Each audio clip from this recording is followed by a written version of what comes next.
Welcome to Lynn Cullen Live, talk radio without the static. Email your questions and comments to lynn@pghcitypaper.com. And now your host, Lynn Cullen. Well, here we are again. For what it's worth, tune up your volume buttons, because here I come. It's Monday, March 4th, and it's cold as hell, and I guess getting colder. Can somebody tell Punxsutawney Phil to just shut up and go away? Don't bother coming out. Yike. I don't. I can tell there's my Monday trepidatious feeling of not wanting to jump in. Not sure what's on your minds. Best thing I saw, scrounging around for news to talk about today, was just a tweet about a woman reading Dr. Seuss to her niece. The specific book in question, Green Eggs and Ham. And the tweet said this: last night I was reading my niece Green Eggs and Ham, and halfway through she looked me dead in the eye and said, "He said he doesn't want green eggs and ham. Just listen to him. Respect what he said."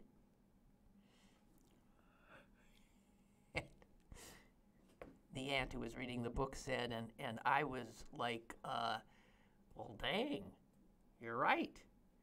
And, well, it just awkwardly, we ended it there. It is one of the stupider Dr. Seuss books, is it not? Anyway, I got a kick out of that because kids so often take what we have so earnestly taught them, and they've taken it in. And here she's saying, why doesn't anybody just listen to him? He doesn't want green eggs and ham. There you go. Why are you reading me this stupid book? Yeah. So, guess we can't talk about that. That's just not going to rise to the level of discourse expected from here, I know.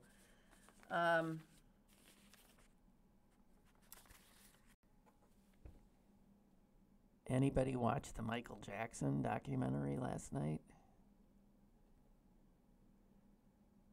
It's a two-parter on HBO, premiered last night. I mean, it'll be available for on-demand viewing anytime you want. I don't even know if I'm willing to go back for another 2 hours tonight.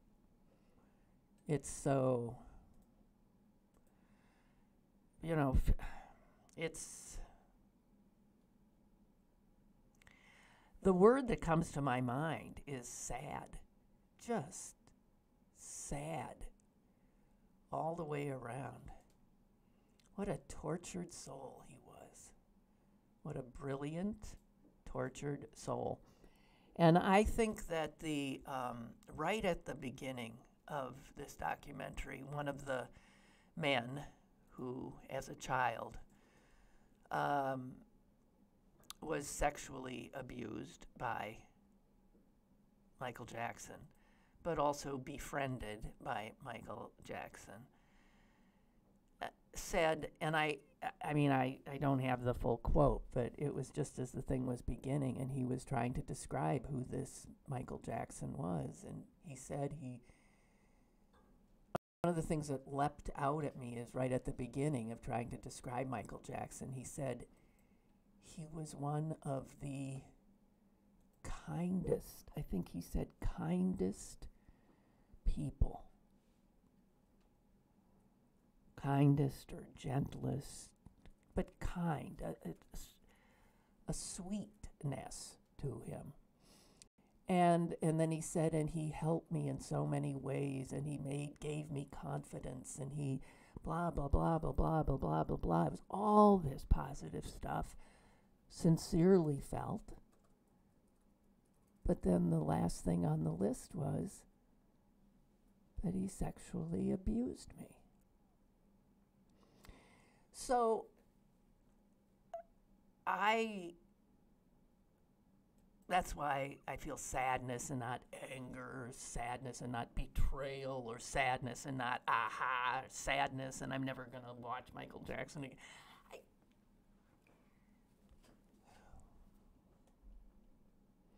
The complexity of a human being,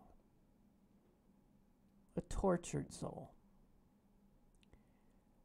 who could not sleep because of his demons. And that's what killed him, right? OD'd on fentanyl, just trying to get unconscious. Thank you for calling Cullen Studios host and call screener line. Please enter your show number and press pound. It's a sad tale. That was an invalid show number. Please re-enter your show number, followed by the pound. Pretty much all I can say. And the sort of, the other thread in it is That was an invalid show number. the worship of Please re-enter your celebrity show number, followed by the pound key. and how disorienting We did not that receive a makes response. one, and how Goodbye. incapable of clear judgment that makes one. I'm thinking mostly about the parents here of these boys.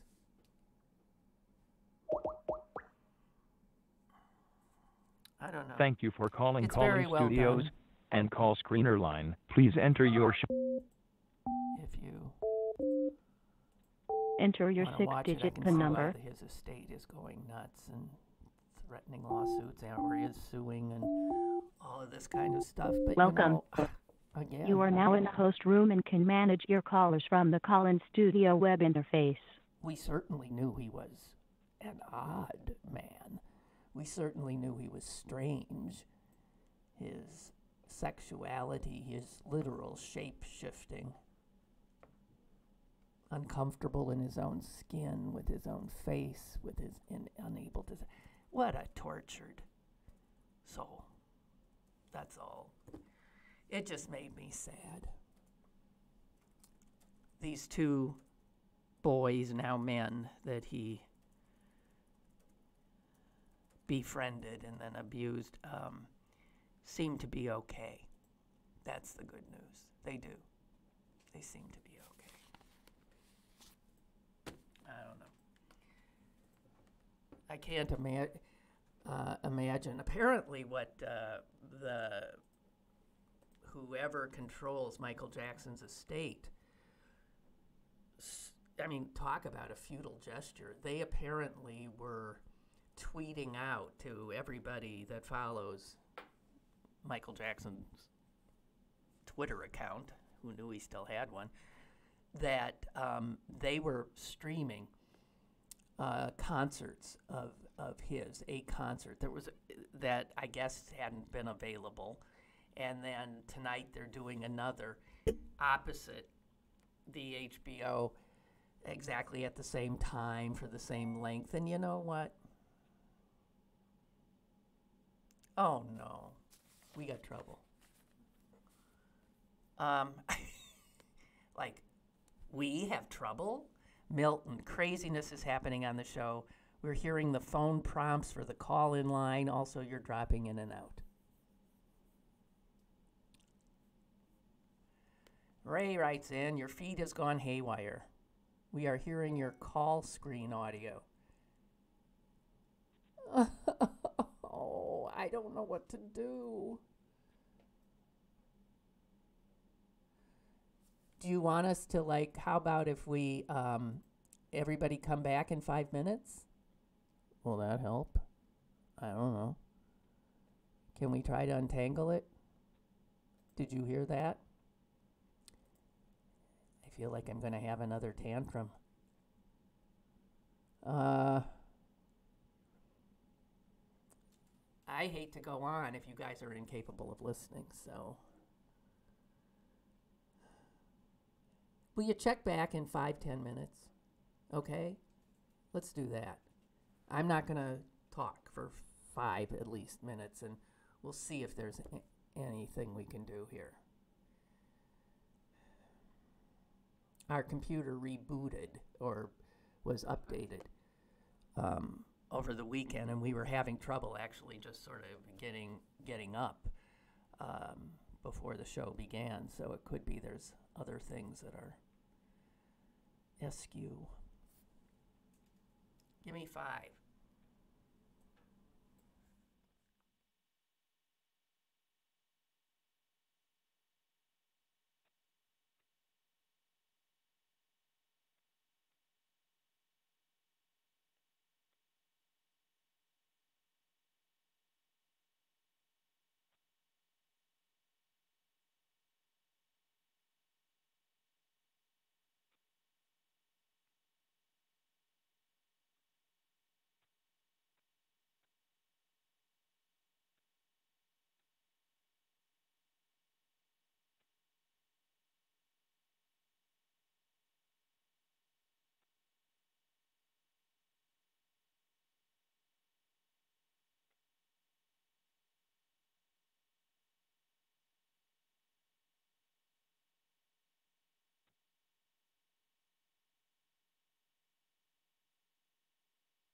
We don't have to run the. Am I on?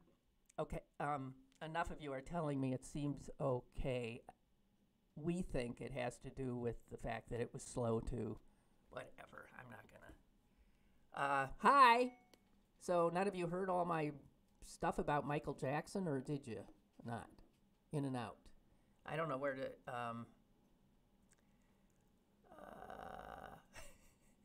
Okay. Thanks, guys. It's fixed, back to normal. What's normal, I want to know. As a matter of fact, there was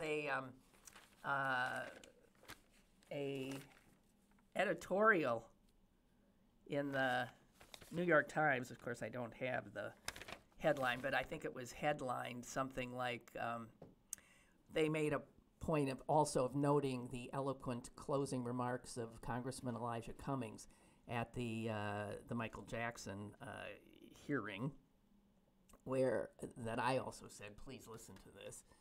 It made me cry. But he ended with something like, we have to get back to normal. And the New York Times said to that, we might want to rethink that because it was normal America that gave rise to Donald Trump. When people say we got to get back to normal, they're simply saying before Donald Trump. That's what that means, right? And the Times says, guys, we got to look beyond that, because what we thought was a normal America created Donald Trump, fueled his cult of personality, created the conditions for him to rise to the heights of political power.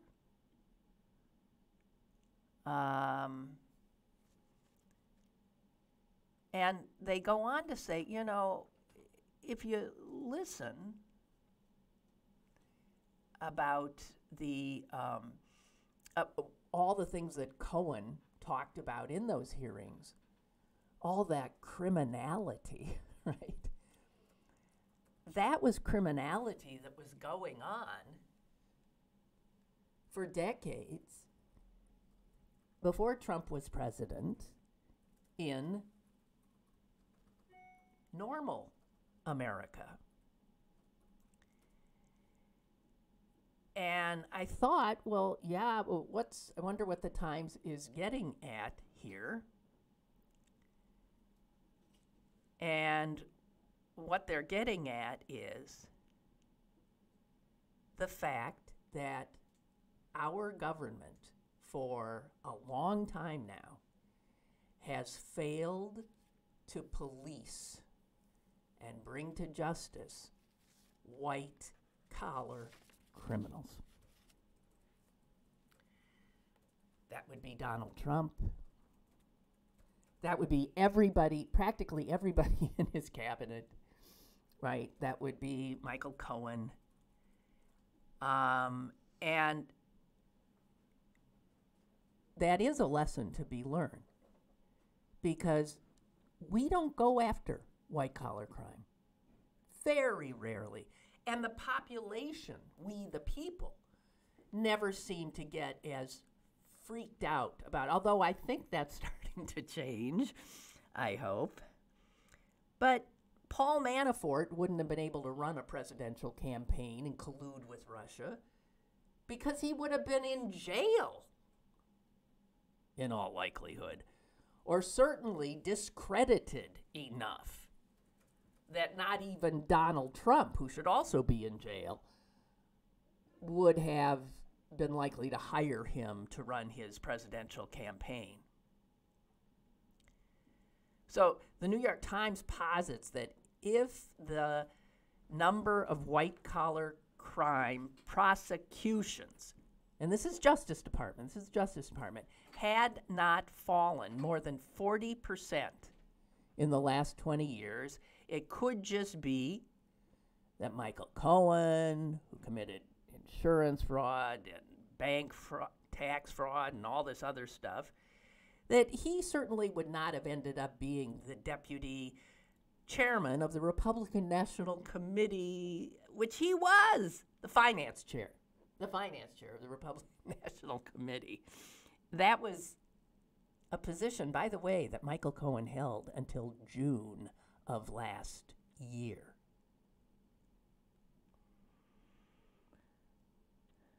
Trump would never have been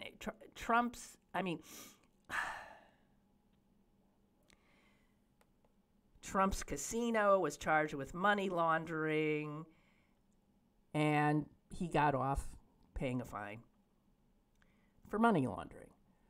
Now, a poor guy who goes into a 7-Eleven and, shoplifts something or raids the cash register, that person might well go to jail.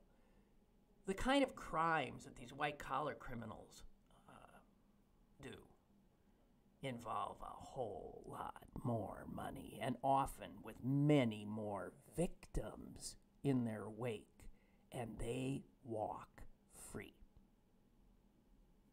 Oh, they maybe are told, dip into your pocket and give us some spare change. And then if you think, after Trump was elected, Trump University, remember? He was already president when that baby went down in flames. That, too, was a criminal operation, a totally fraudulent operation.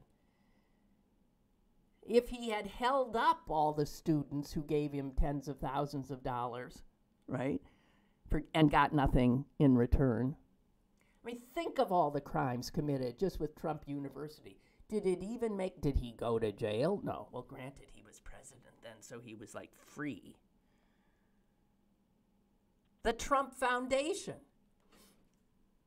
which is not a charitable foundation at all. It absolutely hews in not one way to the rules of a charitable foundation. It was used as an ATM machine for the Trump family. Miscellaneous expenditures.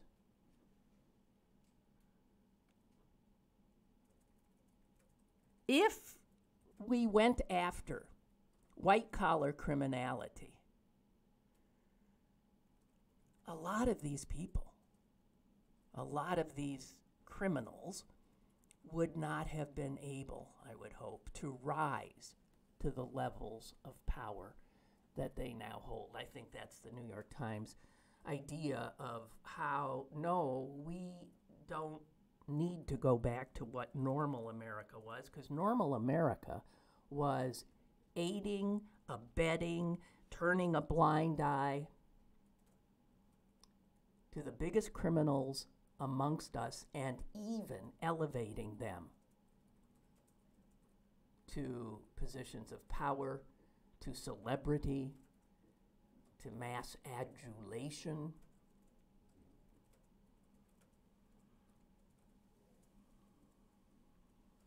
The New York Times ends its piece by saying, normal America gave white-collar criminals parking tickets while sending SWAT teams after drug dealers.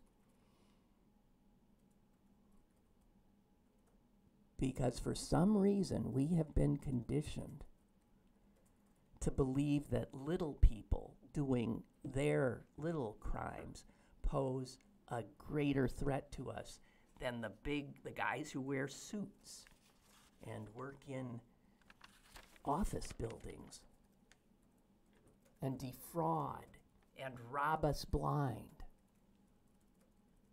and put people into positions in power who legislate, who create laws at the local level, state level, and national level that allow them to engage in conduct that should be criminal. But in fact, they write laws in such a way that their kind of criminality is just seen as, well, it's good business. Yeah, it's tough business, but it's good business. Nothing to see here. Move along.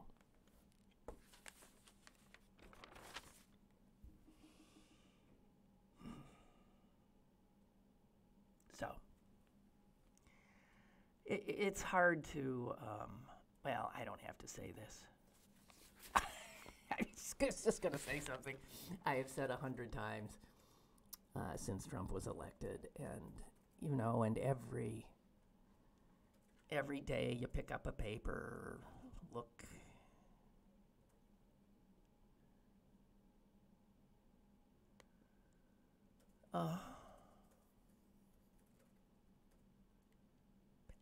Amy can tell my size. Right. I don't even want to say this one unless I see something else. I'm not saying anything.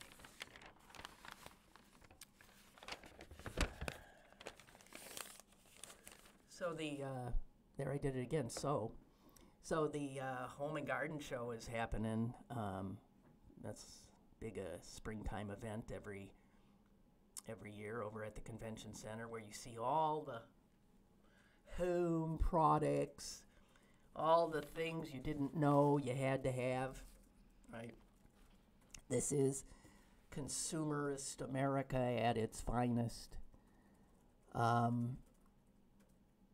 mean, I can say that about a lot of things, but I happened to bump into a piece that talked about how this one organization of home builders, the National Association of Home Builders, regularly holds a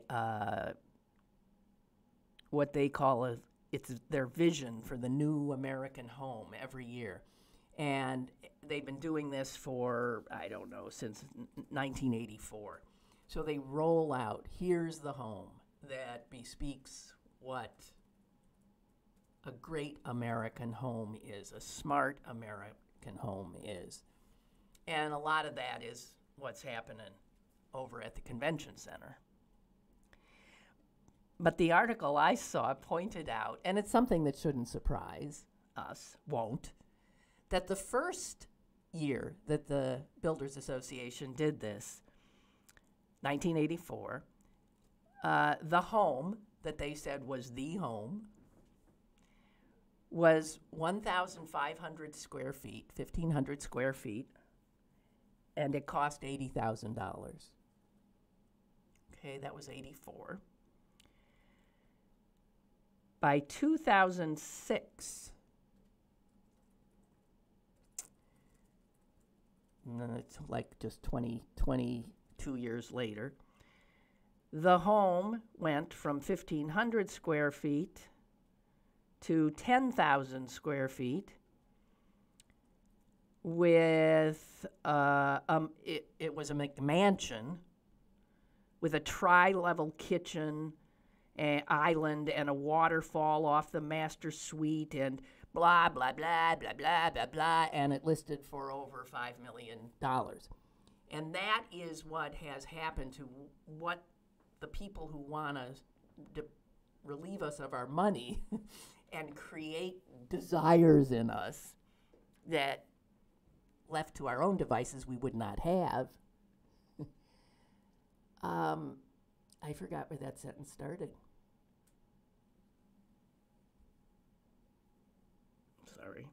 God, I hate that. Okay, we have a caller. I'll have a caller get me out of this stuff. He hung up? Well, fuck him.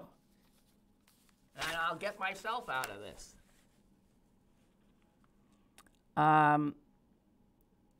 So, if you think about it, these huge homes that so many people desire and live in are insane. The average size of an American family is getting smaller by the decade. It just keeps shrinking.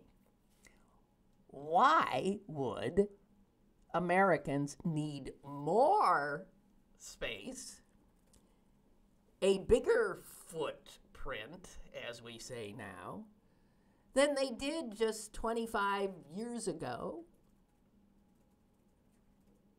when there's no reason, no rationality behind it, except what?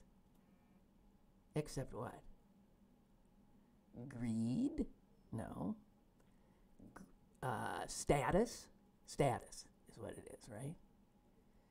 Or just we're so conditioned to needing to be, seen as having status, the best, the latest.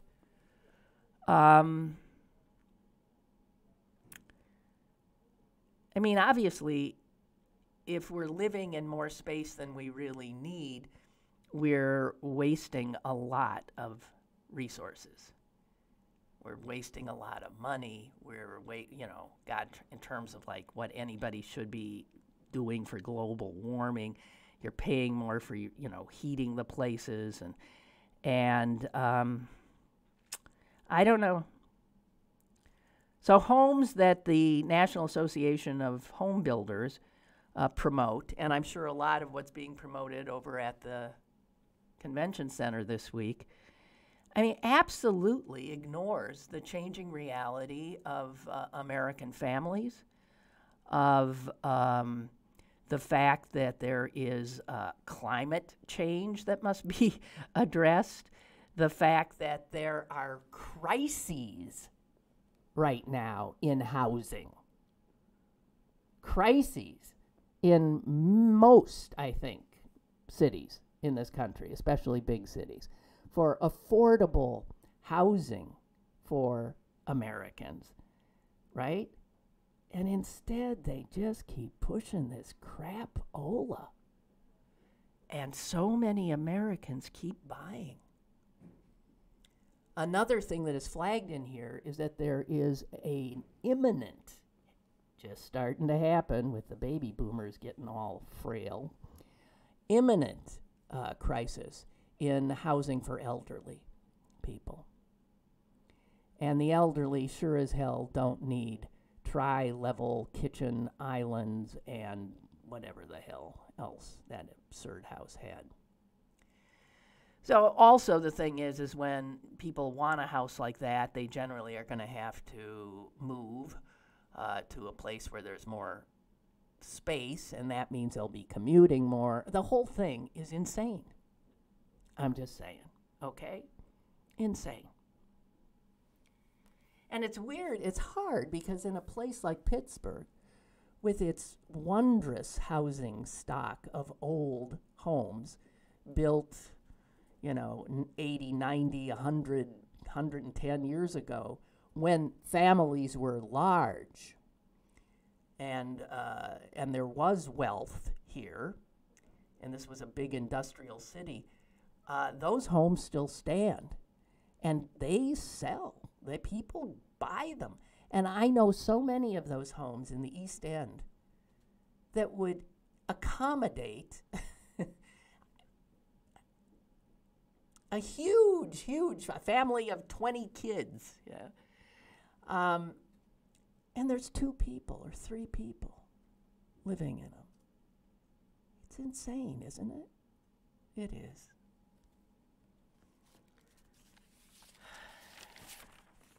It is. We're nuts.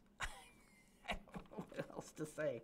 We're just stark raving nuts.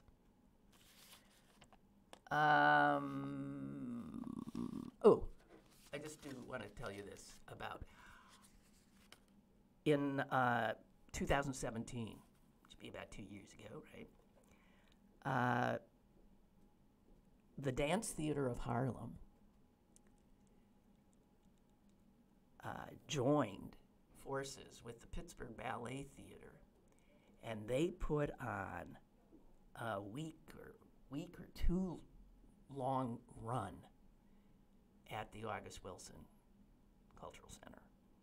And it was sold out. There were people who couldn't get a ticket. And so everybody knew they wanted this to come back. It's coming, and it's coming in a week or two. So I really want to alert you. There's nothing more glorious than great dance, and the Dance Theater of Harlem has been one of the best dance companies in the country for so long. So I just want to let you know that you got to get your tickets. It's going from March 15th to the 24th. They're doing 1, 2, 3, 4, 5, 6, 7 shows, okay?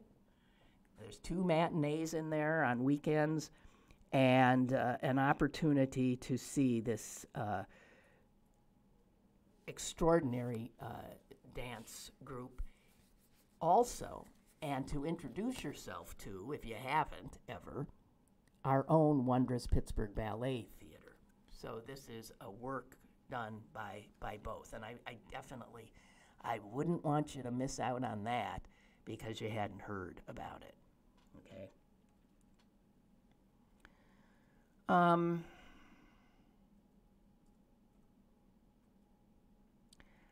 I don't want to talk about CPAC and Trump's crazed 2-hour plus rant there this weekend. Have you seen the video, some of the video of him like making faces and sounds and hugging the American flag like it's some kind of, it was just, I mean, a lot of people look at that and they really become frightened because he seems increasingly unstable. And obviously, those of us looking on can understand why. Because things have changed. And it's just scary. I'm sorry. It's just scary. So I was talking earlier about the fact that white-collar criminals get to do their nasty stuff. And the worst that ever happens is they have to pay a fine, or they have to shut a foundation, or whatever. But paying fines doesn't bother them. They've stolen so much money from little people who would go to jail that they can always pay the fines when they do get caught. One of the more horrific crimes done by a rich SOB that finally is getting the attention it deserves, although he has never come close to doing the time he deserves, is something I've never talked about here, although I have paid attention to. And it is this monster of a guy named Jeffrey Epstein. This is the guy who was accused of sexually abusing more than 80 underage girls. Now, while everybody's going nuts about Michael Jackson, what he did with those boys that he was drawn to is like nothing. I mean, nothing compared to what this despicable human being did to all of these young girls. He liked them appearing to be prepubescent, if you couldn't get an actual prepubescent. He liked girls. And can you imagine? You're charged with 80 counts, plus other stuff. And your legal team consists of, let me get some of the names for you here. Alan Dershowitz, Kenneth Starr,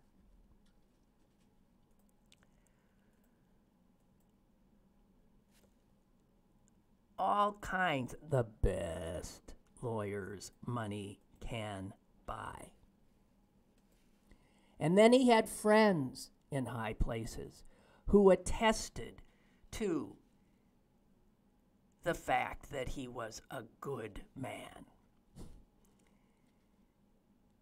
And friends and acquaintances in high places can make a phone call here, a phone call there. They don't have to publicly do much of anything, but included in his friends and acquaintances are Bill Clinton, Kevin Spacey, Woody Allen. Are we noticing a trend here or something? Is it just me? And Donald Trump.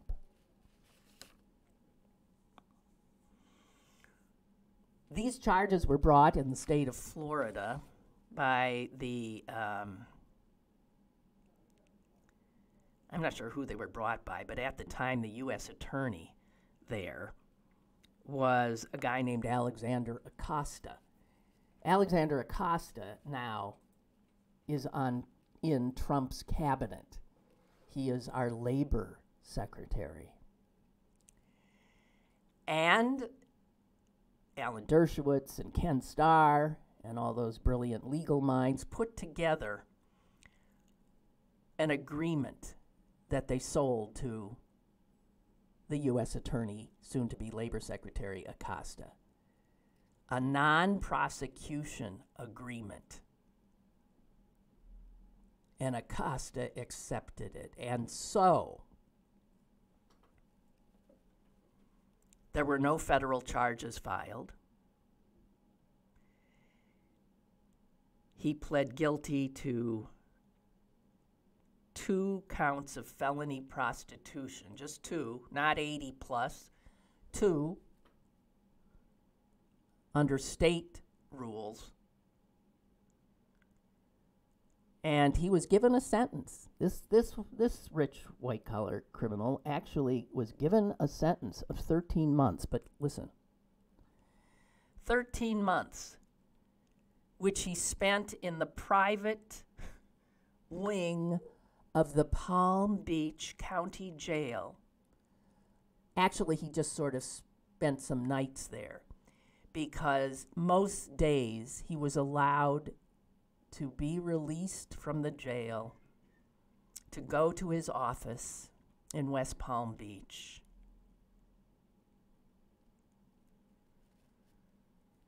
The agreement also shut down an FBI investigation that was going on and gave immunity to all the people who around him who could have been charged as potential co-conspirators, including many of these rich friends and buddies of his who, you know, had taken a turn or 2 or 3 or 100 with some of these underage girls that he gave him.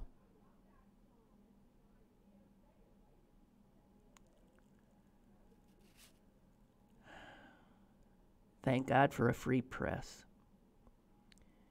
because it was a newspaper story in the Miami Herald, which finally brought all of this disgusting stuff out into the open. And last Thursday, 2 of the young girls who have accused him won a battle, finally, in a court of law here, when a federal judge ruled that the former U.S. attorney, now the labor secretary, friend of Donald Trump, Mr. Acosta, had violated the Federal Crime Victims' Rights Act by making the deal he made, by keeping the deal and its details from the victims who he's supposed to be looking after.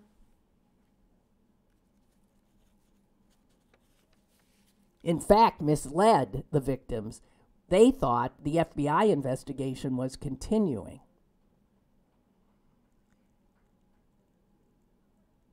Now understand, this guy was beyond belief. He turned his mansion in Palm Beach into a sex club. He lured in mostly troubled young teenage girls, and then he coerced them into all kinds of sexual activities, also coerced them to go out and procure younger girls for him.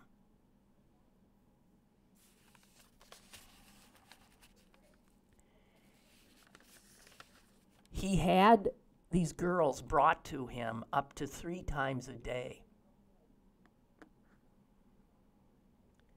He loaned these children out to his friends. He hosted sex parties, not only at his Palm Beach mansion, but also at his Caribbean mansion, his Manhattan pied-à-terre, and his homes in New Mexico. Actually, in New York, there is a lawsuit that is still in the works that accuses him of employing a modeling agency so that he could import young girls from as young as 13 from Europe and South America.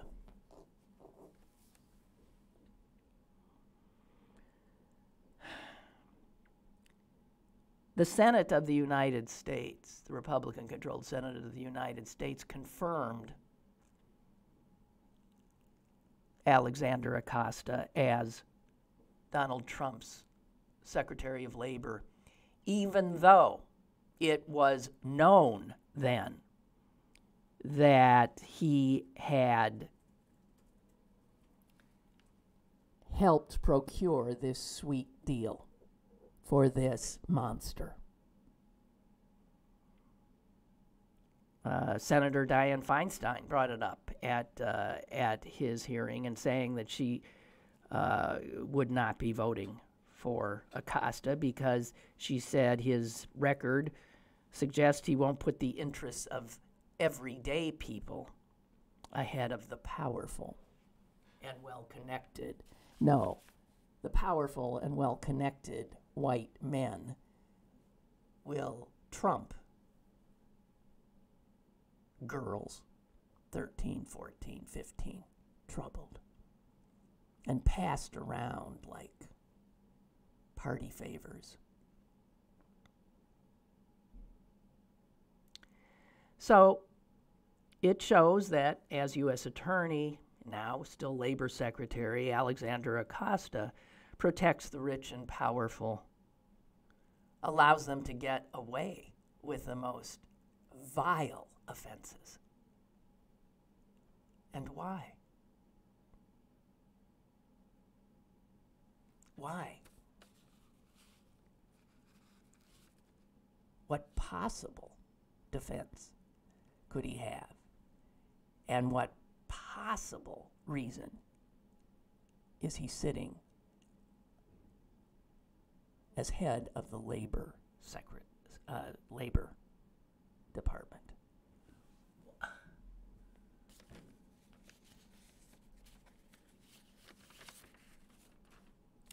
Okay, while we're talking about the little people and how they're screwed regularly, I have the obit of the day, somebody you don't know. It's one of those hidden ones, one that never made the New York Times obituary page because, well, it's one of the people who, isn't well connected. Dorothea Bolden. She was black. She was poor. And she made her living cleaning white people's houses. In early 60s in Atlanta, she, like so many black mothers, would get on buses early every morning and take those buses into the better neighborhoods, and they would get off their buses and head into the white people's homes. They would raise those white people's children. They would tend to them and all their needs, and then they would get back on the buses and go back to their homes, where they tried to do the same for their own families, but of course, they also had to sleep.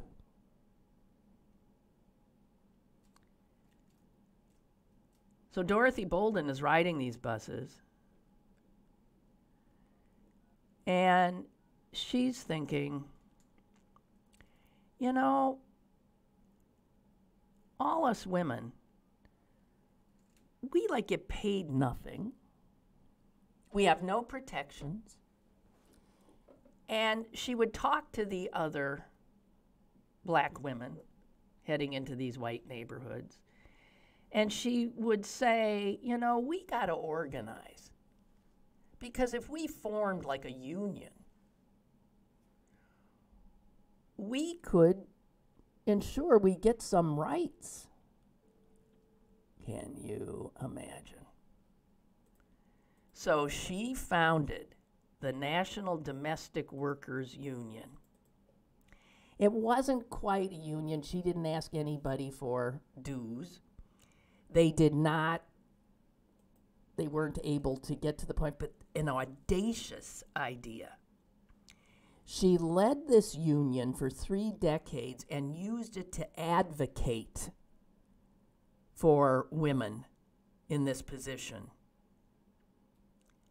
And at one point, her union had over 10,000 members. She had worked for civil rights in her spare time. She had marched with John Lewis. She approached a guy named Martin Luther King Jr. She lived near him. And she asked him, how can you help me? How can we help these domestic workers? She asked him to help her organize. And she said his answer to her was this, which again sort of shows how women are devalued even by Dr. King at this point. He said to her, "You do it."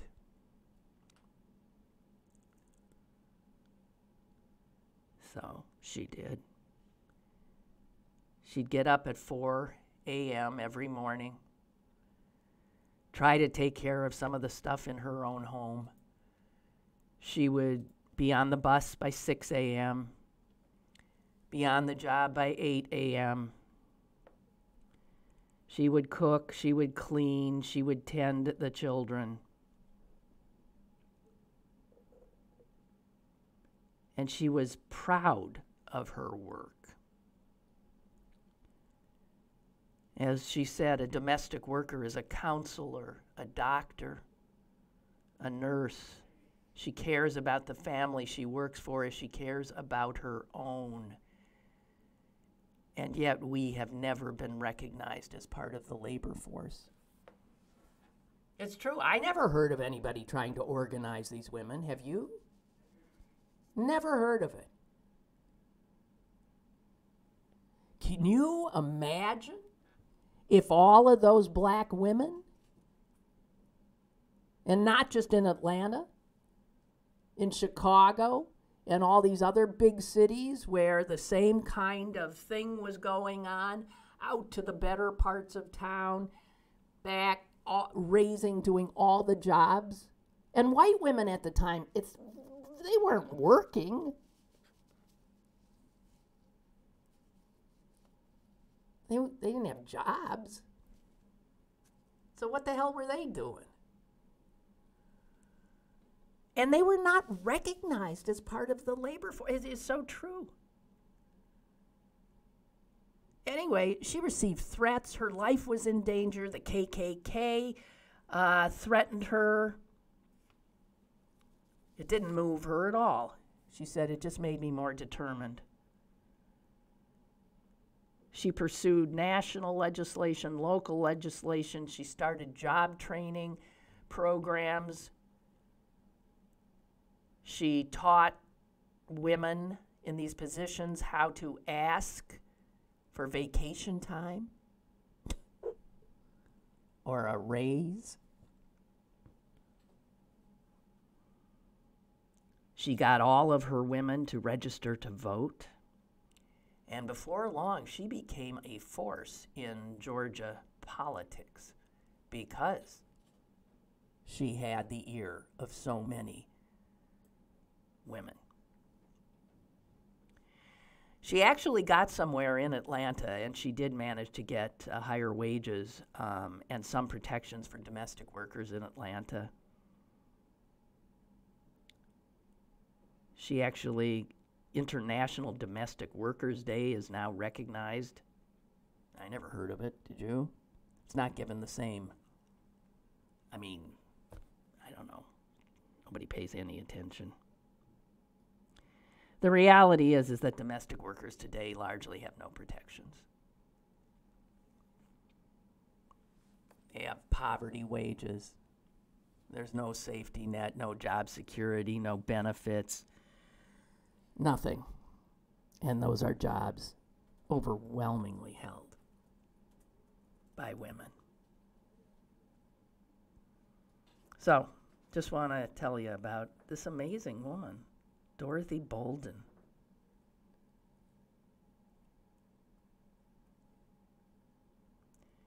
She died at the age of 80 in 2005.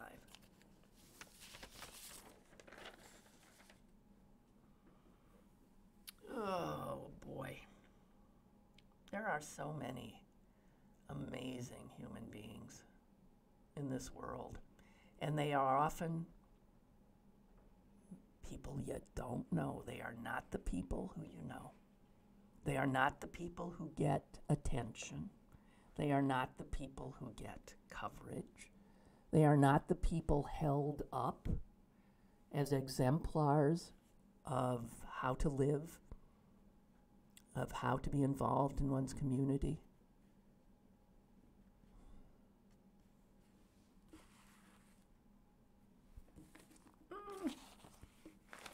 I'm just saying. So you can see what the Republicans and Trump are going to do in 2020. Their campaign is going to be pretty much this. Socialism! That's what it's going to be. God! And the media is falling right into it. Are they moving? Is the Democratic Party being called? Here we go. And I've been carrying this around for a while, but I just want to, this was in the Wall Street Journal, okay, last month. One of their columnists. And he talks about the fact that socialism is now conflated to be everything from Stalinist Russia, Hugo Chavez's Venezuela, right, and Maduro's Venezuela.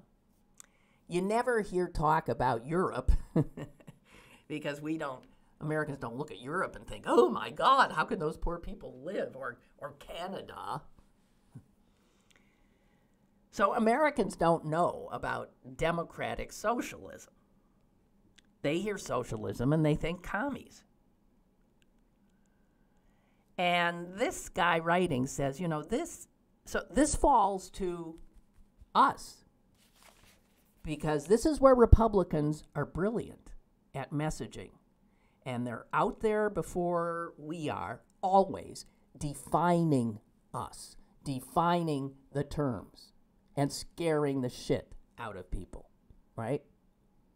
We've got to be out there explaining this.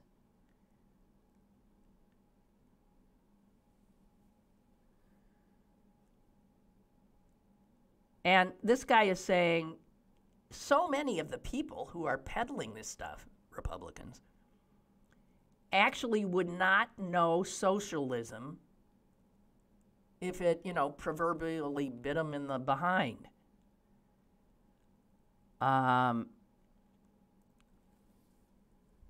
He says, okay, they call the Green New Deal socialism.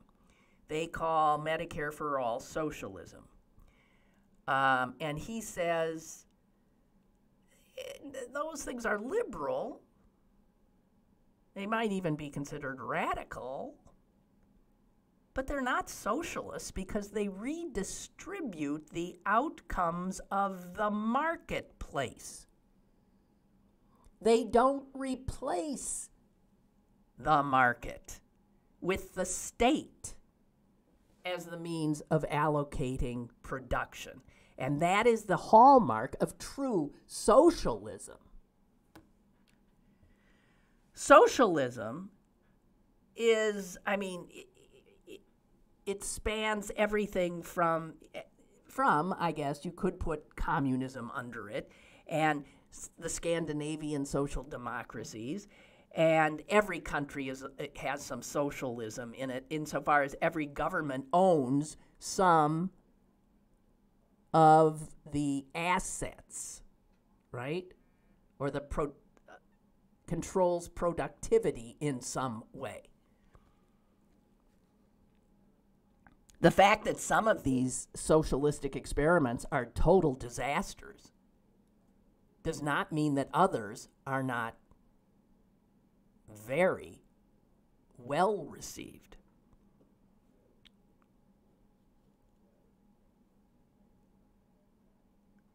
And again, but we've got to be able to talk about this and inform those. Again, it's those easily frightened human beings. The top tax rate that ACS, I'll never get, AOC, I'll never get it, is suggesting, at 70%. That's not socialism. That was where our top tax rate was in 1981. Were we a socialist country then? And they called it, and we were booming. Medicare for all. That would not nationalize doctors and hospitals, although it might drive some private insurers out of business. And all that would do is put us where most industrialized countries already are. And if under the Green New Deal, it would not be unprecedented if the federal government ends up financing extensive expansion of renewable energy. They did it once before. It was called the Tennessee Valley Authority. Remember? No, we're too young. Geez, I never get to say that. We're too young.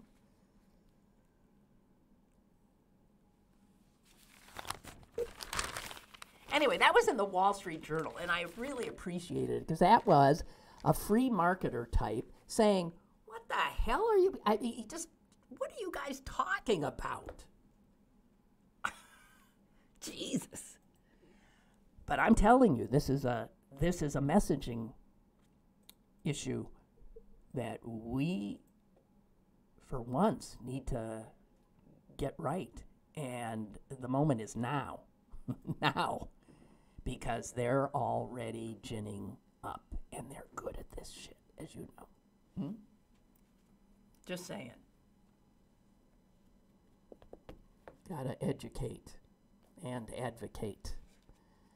And it's hard to do. And I just saw that liberal politicians making speeches and conservatives making speeches, they have these algorithms now that can go through the speeches, and we engage in much more complex, liberals do, much more complex speechifying than conservatives do. And therein might be the problem of the messaging. They do bumper sticker, and we do, and there has to be that, or we'll get dumbed down so much, but I don't know. We got to be better at it. Thank you all for, sticking with us there for that bumpy beginning, and I'll see you tomorrow. Susan will be joining us. Stay warm.